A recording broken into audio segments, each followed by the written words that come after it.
নমস্কার বন্ধুরা, আমার খিচুড়ির চ্যানেলে আরও একটি নতুন ভিডিওতে আপনাদের সবাইকেই জানাই স্বাগত।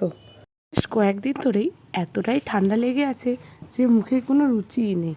তো সেই জন্য বাইরের তো খাবার একদমই যাবে না, তো আমি বাড়িতেই ফুচকা বানালাম। এটা টোটালি আমার ছোটো আম্মার রেসিপি, যেটা আমরা ছোটোবেলা যখনই মামার বাড়ি যেতাম তখনই ছোটো আম্মা বানাতো।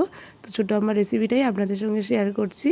কীভাবে খুব সহজেই আপনারা বাড়িতে ফুচকা একদম পারফেক্ট বানাতে পারবেন সেটাই বলছি। ফার্স্টে 1/4 কাপ সুজি নিয়েছি, যেটা একটু জলে ভিজিয়ে রেখেছি।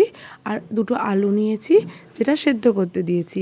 আর সুজিটা ভালো মতোই 15 থেকে 20 মিনিট ভিজে গেলেই দিয়েছি 1/4 কাপ ময়দা, 1/4 কাপ আটা, আর 1/4 কাপ সুজি আর নুন। ব্যাস, আর জল ইউজ করতে হবে না, ওই সুজির জলটাতে ভালো করে আটাটা মাখতে হবে। একদম খুব ভালোভাবে প্রেশার দিয়ে দিয়ে মাখবেন। আর মাঝে মাঝে যেরকম দেখছেন ওপর থেকে ফেলে দিচ্ছি, ওইভাবেই করবেন যাতে খুব সুন্দরভাবে আটাটা মাখা হয়ে যায়। এবার আটা মাখা একদমই রেডি হয়ে গিয়েছে। এবার একটা ভিজে কাপড় দিয়ে ওটাকে রেস্টে রেখে দেবো 1 ঘন্টার জন্য। এবার একটা ভাজা মশলা বানিয়ে নেবার পালা। গ্যাসের ফ্লেমটা একদমই লোতে রেখেছি। প্রথমে জিরেটাকে একটু ভেজে নিয়েছি, আর সাথে সাথে দিয়ে দিয়েছি একটু মৌরি আর ধনে। ব্যাস, খুব সুন্দরভাবে মিডিয়াম ফ্লেমেই আমরা ভেজে নিয়েছি। এবার দিয়ে দিয়েছি শুকনো লঙ্কা, এলাচ আর গোলমরিচ। ব্যাস, ওটাও ভাজা হয়ে গিয়েছে।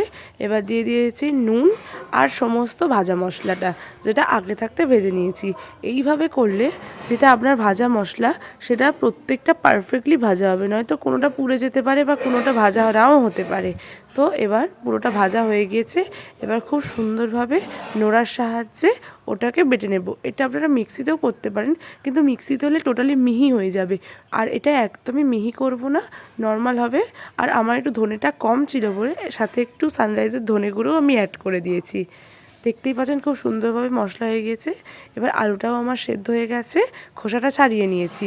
আর আলুটাকে ঠান্ডা হতে বসিয়ে দেবো। এবার মেন অ্যাট্রাকশন টক জলের পালা। তো কিছুই না, আমি ফার্স্টে একটা হাঁড়িতে জল নিয়ে নিয়েছি, তাতে দিয়ে দিয়েছি তেঁতুল। তেঁতুলটাকে ভালো করে ভিজতে দেবো জলে। এবার একটি মিক্সি জারেতে ধনেপাতা, কাঁচা লঙ্কা আর একটু আদা বাটা, আদাটা আপনারা গোটাও দিতে পারেন, আমার কাছে পেস্ট ছিল আমি ওটাই দিয়ে দিয়েছি। একটা সুন্দর পেস্ট বানিয়ে নিয়েছি। এবার ওই টক জলের মধ্যে দিয়ে দেবো, মানে তেঁতুল জলের মধ্যে দিয়ে দেবো। ব্যাস, খুব সুন্দরভাবে দিয়ে দিয়েছি। এবার ওতে সামান্য ওই ভাজা মশলাটা দিয়ে দেবো, যাতে খুব সুন্দর একটা সেন্ট বেরোচ্ছে। আর একটু দিয়ে দেব বিট লবণ আর একটু সামান্য পরিমাণে নুন, আর দিয়ে দেব চিলি ফ্লেক্স। ব্যাস, আর লেবুর রস, যেটা তো অবশ্যই ম্যান্ডেটরি। ব্যাস, আমার টক জল একদমই রেডি হয়ে গিয়েছে। আর অন্যদিকে আমার আটাটা একদমই রেস্টে রাখা হয়ে গেছে, একদম পারফেক্টলি হয়ে গিয়েছে। এবার ময়দা ছড়িয়ে ছড়িয়ে বা আটা ছড়িয়ে ছড়িয়ে আপনারা সুন্দরভাবে এরকম গোল গোল করে নেবেন। এবার আরও আটা দেবেন যাতে না একদমই গায়ে গায়ে লেগে যায়। ব্যাস, ওইভাবে রেস্টে রাখবেন। এবার আমি আলুটা এদিকে মাখিয়ে নেব। কিছুই না, আলুটা ভালোভাবে ম্যাশ করে নিয়েছি, তারপরে ওই তেঁতুলটা একটু মাখিয়ে নিয়েছি, তেঁতুল জলটা আলুতে দিয়ে দিয়েছি। আর দিয়ে দিয়েছি ওই ধনেপাতা, কাঁচা লঙ্কা আর আদা বাটাটা, আর একটু কাঁচা লঙ্কা কুচি, আর দিয়েছি নুন, আর দিয়েছি বিট নুন। আপনারা এখানে 50-50 নুন ইউজ করতে পারেন, যাতে টেস্টটা খুব সুন্দর হবে। আর দিয়ে দিতে হবে ওই ভাজা মশলাটা, ভাজা মশলাটাই এই ফুচকার মেইন। আর দিয়ে দিয়েছি ধনেপাতা কুচি।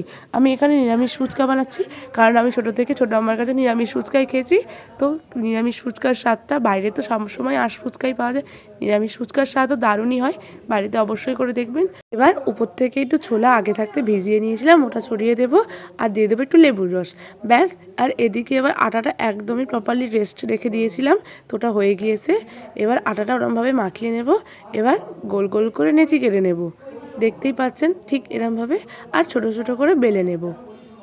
একদমই পারফেক্টলি বেলা হয়ে গিয়েছে, দেখতেই পাচ্ছেন এর থিকনেসটা ঠিক এরমই থাকবে, একদমই পাতলা। ব্যাস, এখানে সব ফুচকা বেলা হয়ে গেছে। এবার কড়াটা একদমই তেল দিয়ে ভালো করে গরম করে নিয়েছি।